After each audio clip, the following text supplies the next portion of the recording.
बाशऊर सिंधियों, क़ौमी कारकुनो, नौजवानों, भेनरों ऐं भाइरों, जी सिंधु देश, जी साईं GM सैयद। अॼु आउं तव्हां सां मुखातिब आहियां 10 डिसंबर जेको इंसानी हक़नि जो आलमी ॾिहाड़ो आहे, उन 10 डिसंबर ते पाकिस्तानी रियासती इदारनि ISI, फौज ऐं रेंजर्स जे तरफ़ां सिंध मां जीअं सिंध मुतहदा महाज जा जेके क़ौमी कारकुन खणी अगवा करे उन्हनि खे लापता करे ऐं मुख़्तलिफ़ टार्चर सेलनि में मथनि जेके अज़ियतूं ॾिनियूं पयूं वञनि, उन्हनि गुमशुदा सिंध जे हिलाली पुटनि मां अॼु सुबुह जो ज़ाकिर बोज़दार खे घोटकी लॻ शहीद करे ISI जे बदमाश गुंडनि शहीद करे हुनजी जेको लाश आहे उहो उछलियो वियो आहे। जीअं सिंध मुतहदा महाज जा केतिरा ई नौजवान ISI जे हथां खंभिजंदा रहिया आहिनि। उन्हनि जे मथां तशदुद थिए थो, गैर इंसानी तशदुद, ऐं पोइ उन्हनि खे शहीद करे गोलियूं हणी या जेरो साड़े उन्हनि खे शहीद कयो थो वञे। आख़िर इन जो बुनियादी सबब आहे कहिड़ो? मां अॼु पंहिंजे क़ौम सां सिधो मुखातिब आहियां, सिंधी क़ौम सां मुखातिब आहियां, सिंध जे बाशऊर माण्हुनि सां मुखातिब आहियां ऐं सिंधी नौजवाननि सां मुखातिब आहियां।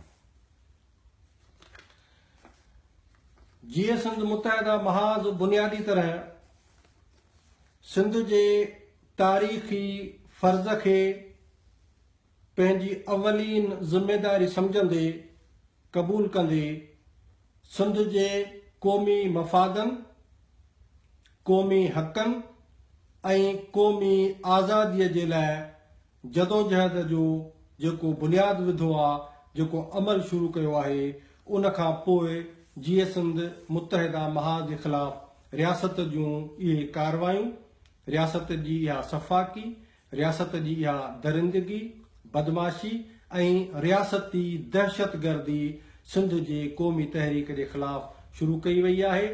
शहीद समीउल्लाह कल्होड़ो खां वठी शहीद ज़ाकिर बोज़दार ताईं असांजा केतिरा ई कूंदड़ पुट शहीद कया विया आहिनि। हाणे बुनियादी ॻाल्हि जेका तव्हां माण्हुनि खे, सिंधी क़ौम खे ऐं सिंध जे नौजवाननि खे, सिंध जे पुटनि खे, सिंध जे धीअरुनि खे ॿुधाइण थो चाहियां, जेके असांखे सम्झणियूं आहिनि, उहे ॻाल्हियूं, उहे जेके इस्म आहिनि से 4 आहिनि। नंबर 1, सिंध जी क़ौमी तहरीक, उहा क़ौमी तहरीक जेका तारीख़ जे फ़र्ज़ खे, तारीख़ जे शऊर ते बीहंदे, तारीख़ जे सदाकत खे क़बूल कंदे सिंध जे हज़ारनि सालनि जे उन तारीख़ी अलहदा क़ौमी वतन जो जेको तशख़ुस आहे, जेको तशख़ुस, जेका आज़ादी, जेका वतन जी आज़ादी, सिंधु देश जी आज़ादी असांखां 1947 में आख़िरी भेरो जेका खसी वई आहे, उन क़ौमी आज़ादीअ जे बहालीअ जे लाइ सिंध जी क़ौमी तहरीक तारीख़ जे उन तमामु वॾे बार खे, तारीख़ जे तमामु वॾी ज़िम्मेवारीअ खे, उन फ़िक्री शऊर खे खणी करे पंहिंजे क़ौम जे लाइ जदोजहद करे रही आहे। इहो हिकिड़ो क़ौमी तहरीक जो पासो आहे।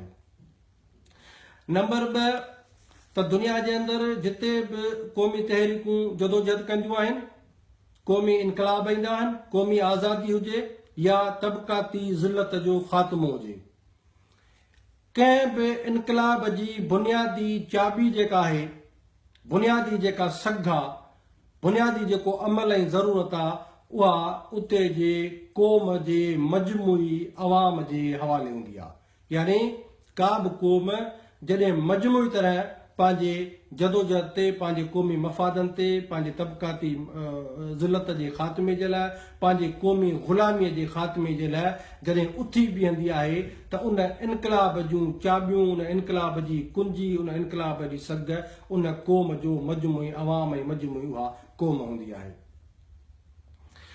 उन खां सवाइ धारियो साम्राज्य जेको क़ौमुनि खे ग़ुलाम थो करे, जीअं सिंध खे पंजाब, मुकम्मल तरह ग़ुलाम बनाए जबरी इलाक़ में असांजे मथां कब्ज़ो कयो वियो आहे, असांजी धरती जे मथां, असांजे सरज़मीन जे मथां, असांजे आज़ादीअ जे मथां, असांजे क़ौम जे मथां। पंजाब पाकिस्तान जे नाले में पंजाबी फ़ौज जे ज़रिए सिंध खे ग़ुलाम बनाए सिंध ते कब्ज़ो कयो आहे। इहा पंजाबी साम्राज्य जी साम्राज्यत आहे। उन खां पोइ कंहिं बि क़ौम जो अवाम, क़ौमी तहरीक, क़ौमी तारीख़ी फ़िक्र, पर उन सां गॾु क़ौम जे अंदरि हिकिड़ी मनफ़ी ऐं इनकारे वतन ऐं इनकलाब दुश्मन जेका कुवत हूंदी आहे, उहा उते जो जागीरदार ऐं भोतार को तबिको हूंदो आहे। उहे भोतार हिकिड़े पासे सिंध असांजे लाइ माउ जो दर्जो थी रखे।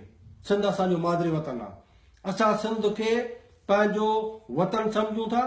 उहा सिंध जेका हज़ारनि सालनि ताईं असांजे जेके नस्लुनि जी जेका जंहिं तहफ़ुज़ कयो, उहा सिंध जेका ईंदड़ हज़ारनि सालनि ताईं असांजी पीढ़ियुनि जी, असांजे बचनि जी, असांजे ईंदड़ जेके नस्लूं आहिनि, उन्हनि जो जेको तहफ़ुज़ कंदी, उन्हनि जो वतन ऐं उन्हनि जो जेको आहे सो वसीलनि जो, उन्हनि जे पेट गुज़र जो जेको आहे सबबु हूंदी, उन तारीख़ी असांजे वतन खे जंहिंखे असीं पंहिंजी माउ सम्झूं था, उन जे लाइ असीं जदोजहद था कयूं।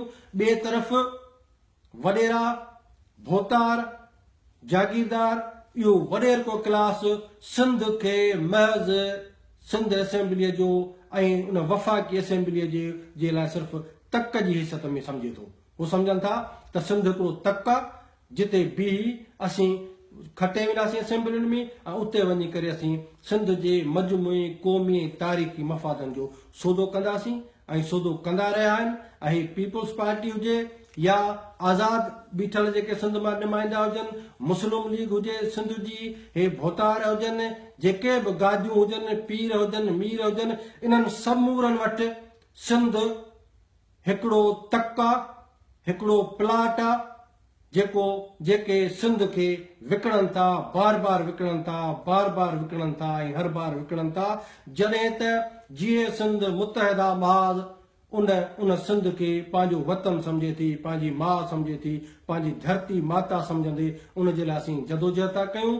इन करे पंजाब छा थो करे, हिकु तरफ़ सिंध जे उन्हनि हिलाली फर्ज़ंदनि खे जेके पंहिंजे मादरे वतन जे आज़ादीअ जे लाइ, सिंधु देश जे आज़ादी जे लाइ जदोजहद कनि था, तारीख़ी फर्ज़ जी पूरा जे लाइ पंहिंजूं ज़िंदगियूं अर्पीनि था।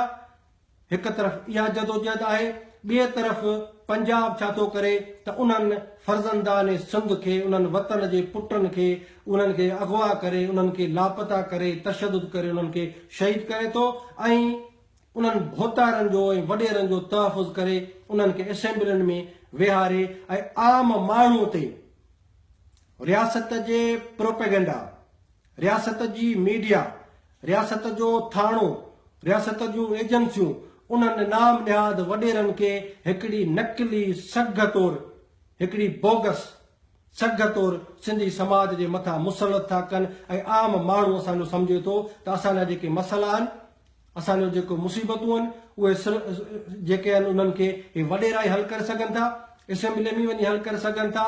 ऐं नतीजो इहो निकितो आहे त पाकिस्तान ठहण खां वठी वॾेरनि सिंध जे मफ़ादनि जो सौदो कयो आहे, सिंध जे वसीलनि ते सौदो कयो आहे। सिंध जो पाणी हुजे, सिंध जो कोयलो हुजे, सिंध जो तेल गैस हुजे, सिंध जो समुंड हुजे, उन ते वॾेरनि बार बार पंजाब जे अॻियां सौदेबाज़ी कई आहे। उहा सौदेबाज़ी असांखे कंहिं बि सूरत में क़बूल कान्हे का।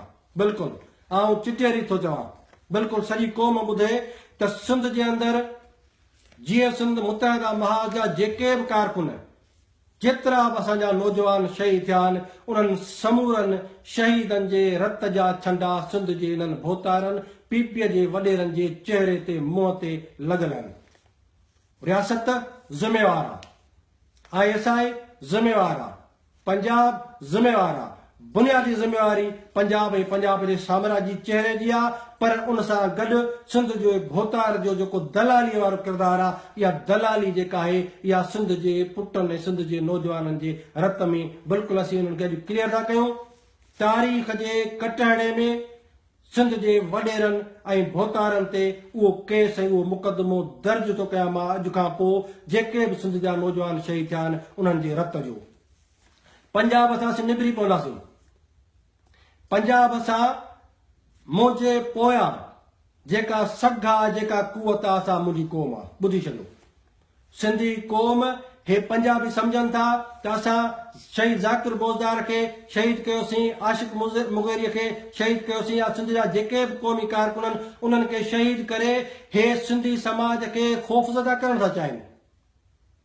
हे सम्झनि था त क़ौम डिॼी वेंदी, सिंधी समाज बुज़दिल आहे, भाड़ियो आहे, डिॼी वेंदो, ख़ौफ़ज़दा थी वेंदो ऐं सभु को पंहिंजो सिर बचाइण जे हुन में लॻी वेंदो। न, कॾहिं बि न।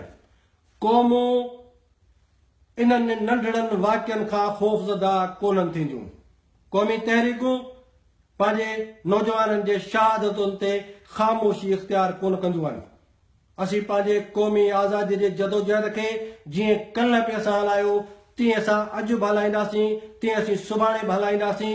पर हाणे मां सिंध जे उन्हनि वॾेरनि ऐं भोतारनि खे पंहिंजे हिन क़ौम खे गवाह थो कयां, छाकाणि त मुंहिंजी सघ सिंधी क़ौम आहे।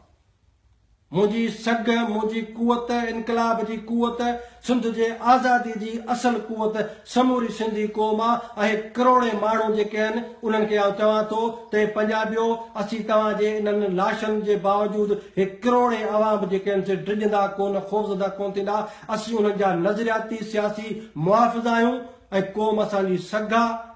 पंजाब ॿुधी छॾ, असीं तुंहिंजे इन्हनि गिदड़ बबकियुनि ऐं इन्हनि जेके तूं खून रेज़ी शुरू कई आहे इन खां ख़ौफ़ज़दा न आहियूं।